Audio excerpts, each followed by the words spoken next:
So I stopped making YouTube videos about the NASCAR races for a couple different reasons. First, there's not really a big viewer base for that. I mean, you have people. My viewer base is what I'm looking to find is people who watch NASCAR and enjoy NASCAR. Now, what I'm probably gonna find is people who didn't watch the race and want to find it out for me. So how I'm structuring my videos is to somebody who watched the race who wants to hear somebody else's opinion. And to be honest with you, what does my opinion mean to anybody? I'm a about to be 17-year-old kid, so it doesn't really matter. I don't. I go to NASCAR about once or twice a year.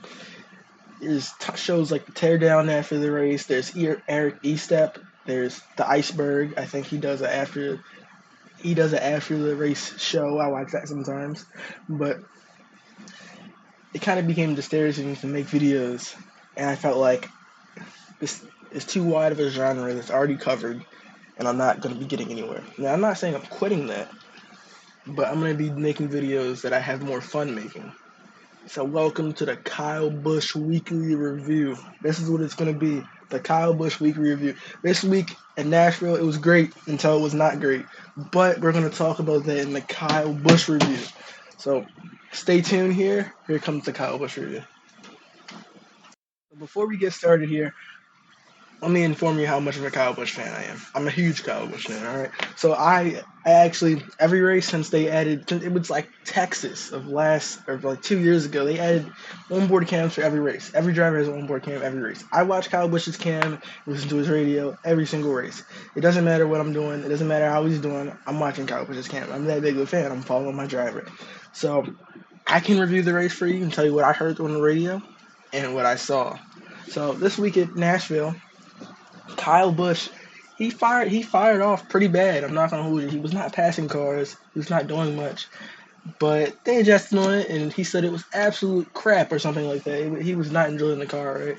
So Kyle Busch started the race. It wasn't good. First half of the race, it wasn't bad. First 150 laps, put it in trash, But after the rain delay, it definitely improved. Now they made a little bit of improvements on that first pit stop, but it was so minor that it was still very bad for Kyle. But he was passing a few cars on that second run after his adjustment. Now on the run where right after the caution, because he was down a couple laps for a little bit, I think he was down a lap, yeah, in the first run, but he ended up getting the lucky dog when that rain delay caution came out. So he was fighting for the lucky dog for the first half of the race. So that tells you how bad he was doing. But when that rain delay came out, he was the beneficiary of the lucky dog from the rain caution. So then he got on back in the lead lap, made his adjustments or whatever, from what I heard. Now, there's a caution trigger, he made adjustments. But Kyle from there, he started passing cars, and then he got up to about 25th, right? And then just it fell apart from there. The loose left front tire. Kyle Busch came over the radio. He was just like crap or something like that. It probably was a little more explicit, but he came over the radio and was talking about how he felt his left front tire loose.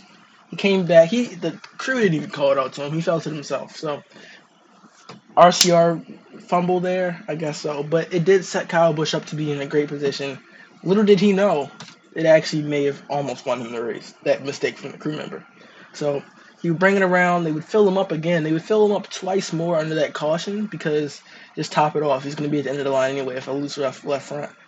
And he, what's it called? They obviously tightened it or whatever, but they filled him up again, and that would put him in the position that he was at the end of the race. So at some point he was back there in old tires or new tires, so he was just driving and not really doing much. So most of the field pit, I think he came down and got fuel only, which put him in a better position to make it to the end.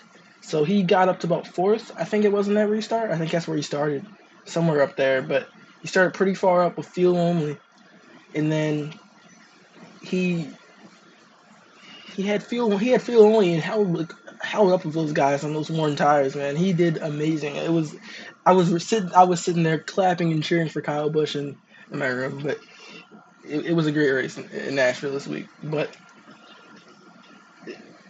as Kyle Busch has said one time, it doesn't matter how much you save your tires in this series. There's always a green white checker. So Green Ray Checker comes out with like a lap and a half remaining, maybe. I'm not even sure how close we were to the end of this race, but Denny Hamlin's cruising to victory. Kyle Busch was looking like he was going to finish third or something. It was doing good, right? I think it might have been third or fifth. It was somewhere up there. It was better than how we've been the last couple of weeks. But it was a really good race for Kyle Busch until the 5 overtimes happened. And, of course, Carson Hocevar was involved in one of these crashes. But I'm not here to cover a race. I'm here to cover Kyle Busch's race. Kyle Busch would do good on these overtime restarts, but one of the overtime restarts, Kyle Larson had a pissy fit, right, and tried to wreck. He didn't try to wreck him, but he said he tried to move him up and get clean air, right? That's what Kyle Larson's excuse was for it, but he ended up wrecking Ross Chastain and almost catching Kyle Busch up in it. Now, this is a big controversy this week. Should Kyle Busch have gotten his spots back? Yes. Yes, he should have, because earlier in the race, they made a call for Chase Elliott when he spun himself and gave him spots back. He wasn't at the tail end of the line, so if you want to be fair, if Chase Elliott gets the call, Kyle Busch should also get the call. Now, if you want neither of them to get the call, then you argue that. Don't argue just Kyle Busch. But it was he went back and got fourth after he avoided that crash. Now, normally would they get that spot back?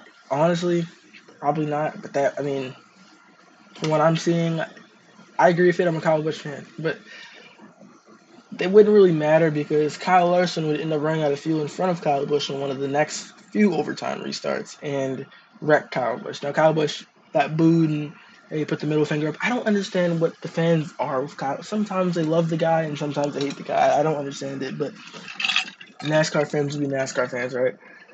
So that was Kyle Busch's race. He finished 27th, but I want to look at some more in-depth stuff about Kyle Busch's race. Now, what I should have done on Sunday when I saw this, I should have screenshotted it or just took a picture of it or something because now it's probably information lost to time. So I was looking at Kyle Busch's times in the top four in one of the last runs when he was still back in the pack, mired in traffic. The top four was running 30.4s, I think it was. They were running 2 tenths faster than fifth all the way down. So that there is the top five was running like insane times. They were 2 tenths faster than the rest of the top 10, right? But what I was seeing was Kyle Busch was only 1 tenth off of 2 tenths off of the leaders. He was running top 5 times, top 10 times back in the pack. So does this RCR group have something cooking? Maybe I don't know. That's what I have to say about it. Because don't get your hopes up yet. I know it's a really good week for Kyle Busch fans, but if we look at it, this is kind of similar to Dover, kind of similar to other tracks we've been decent at, like Las Vegas, we're decent. Where else were we decent at? That was a mile and a half. We were okay at Kansas, right? But it's another mile and a half, another Dover. We did good at Dover. I mean, Dover isn't a mile and a half, but it's concrete, and there's similarities there. There's high speed similarities there. Something Kyle Busch happens to also be good at, concrete. He was decent at Bristol until the tire issues or whatever. But from what I'm seeing, is it a turnaround for the RCR squad? I'm not sure, but we're going to hope for a second half of the season, maybe second, third of the season, right? I don't care if he doesn't make the playoffs. I want Kyle Busch to make the playoffs, but it's not a championship winning team. I'll admit that. But this is for Kyle Busch's one win that he has gotten at least every year, which I want to see continue until he retires, of course. But that'll be it for this week's rendition of the Kyle Busch show. I'll see.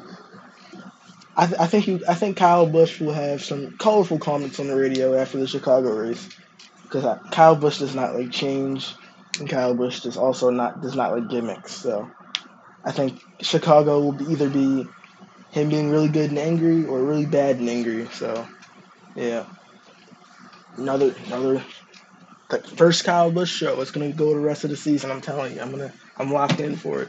I'll see you guys next week after Chicago on Sunday.